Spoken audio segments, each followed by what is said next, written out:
This is Danny Gathon for ESBR Boxing in Manchester. We've just had the press conference for Lawrence Okolie versus David Light. It's a pleasure to be joined by boxers Ben Shalom. Ben, it's been a tough 12 months for Lawrence Okolie. He's been linked with Sky for a long time. Just delighted to finally get him out this Saturday. Yeah, long road, as you say, which always makes you nervous. 12 months out the ring, never good for anyone. Change of trainer as well, which people talk about changes of promoters and managers. That BS really doesn't matter too much.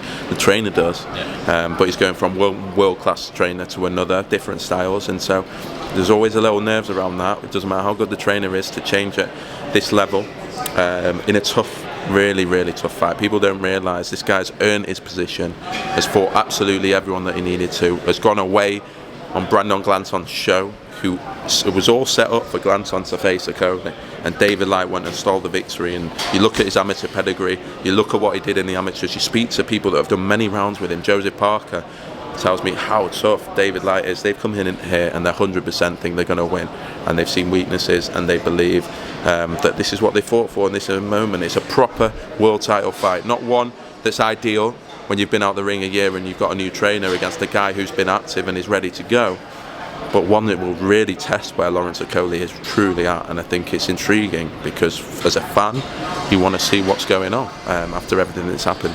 Absolutely, you touched on everything that's happened.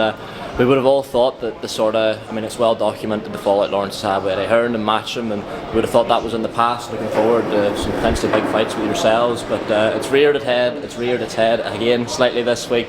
Lawrence has described Eddie as vindictive and manipulative, and then Eddie's come out and says you're only using my name to sell tickets and no one would care. Just that response to those comments from both. Yeah, just again, anyone that leaves is going to be the subject of serious criticism for a long time, with a big platform that's been built for many years, and so that's something that they have to put up with, you know. And it's not just Lawrence, Tasha, Jonas, Savannah Marshall, even Florian Mark, who obviously Boatsi. You have to, this is what happens, and unfortunately fans have got used to knowing one thing, and there's never really been too much competition. For me, I would never criticise a fighter. Have you ever been in their shoes, having to fight your way out of a very tough situation and have a short career, and you've got families that you're looking after, everyone, your mum, your brothers, your sisters, your this, your that. You want to make, they've got a shorter career than a promoter, a much shorter career, and for me they should be allowed to make any decision that they want to make, and they should be celebrated. This is one of our only British world champions, and why would we be talking down to him, talking shit about him? He's going to go and achieve great things, I believe. He can unify, he can be one of the greatest, and it starts on Saturday night. And look, he sold more tickets than Conor Benn did here 12 months ago in Manchester, and that's nothing to do against Conor Benn, but that shows perhaps that's one of their biggest stars. Again, it's just childish, and it's not something I want to do or get involved with, because we want to work with these people. If they, so long the old school mentality is promoters all battling with each other and don't like each other. I don't want to do that. I can't be bothered with it. It ruins the sport. It's so much hate involved and so much bitterness, and I don't care. I'm just so glad that Lawrence is in a happy place and can get on with his career. And yes, there's competition in the sport, but that's what's good, and we shouldn't be criticising that. If there wasn't competition, Tasha Jonas wouldn't have won Fighter of the Year last year. Dan Aziz wouldn't even be on TV. Richard Riakporhe wouldn't have gone anywhere. There's so many reasons as to why we need competition in the sport. Callum Simpson was in a clothes shop 3 months ago, and now he's getting his opportunity. I think he's going to be a superstar. You need competition amongst the promoters, but ultimately when it comes down to it, they have to work together and have good relationships. And I think this bitterness and stuff, yeah, it's great for numbers and this and that, but from a sporting perspective, it definitely doesn't help. Does it frustrate you, because you said there you want to work with everyone, and I think, to be fair, you've proven that. You work with Wasserman, you work with Frank Warren in Queensbury. The only person there's not really been a great deal of working relationships is Matchroom. Does it frustrate you that, I know you've said again that you're not interested in like the sort of beef, which us boys obviously love, but is it like annoying when you hear stuff like that, particularly when it's not really being provoked by yourself?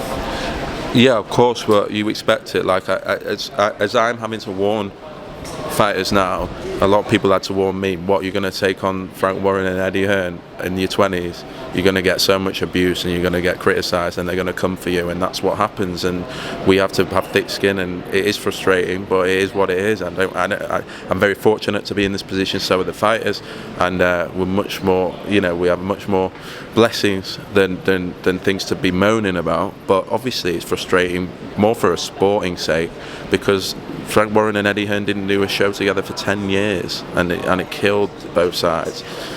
I don't want to be like that. If we can, we try and work with the promoters. A lot of the time they might be trying to trip us up and pull our pants down, but that's the game we're in at the moment, unfortunately.